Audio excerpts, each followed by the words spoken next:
Kembali salah seorang anggota kelompok penyelenggara pemungutan suara atau KPPS di Banjarmasin meninggal dunia. Almarhum adalah seorang aparatur sipil negara di lingkungan pemerintah kota Banjarmasin yang begawi di Rumah Sakit Sultan Suryansyah Banjarmasin yang merupakan anggota KPPS di TPS 23 Alalak Tengah Banjarmasin Utara. Kembali salah seorang anggota kelompok penyelenggara pemungutan suara KPPS di Banjarmasin meninggal dunia. Almarhum adalah seorang aparatur sipil negara di lingkungan pemerintah kota Banjarmasin yang begawi di Rumah Sakit Sultan Suryansyah Banjarmasin yang merupakan anggota KPPS di TPS 23 Alalak Tengah Banjarmasin Utara. Kepala Dinas Kesehatan Banjarmasin Dr. Tabiun Huda, Wahetakuni Prima TV Baisukan Sabtu 24 Februari 2024 memandangkan jumlah anggota KPPS yang meninggal dunia ini ada 2 orang. Dari kabar yang didapatnya matan pihak rumah sakit, sebelum meninggal dunia almarhum garing selawas 2 hari, kemudian dilakukan perawatan intensif. Menurut Tabiun Huda, almarhum meninggal dunia ini lantaran kelelahan menjadi petugas di pelaksanaan pemilu atau karena penyakit lainnya.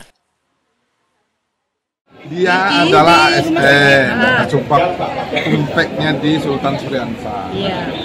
Nah, apakah dia sakitnya karena pekerjaan dia atau KPPS, kita belum tahu ya. Tapi yang jelas informasinya dia kena stroke. Kemudian ke rumah sakit tadi malam terjadi perdarahan, karena stroke perdarahan meninggal. Berarti sempat berapa hari Pak dirawat? 2 hari. Kalau stroke itu Pak pas setelah selesai kah atau memang ada ini Pak untuk hipertensi Pak?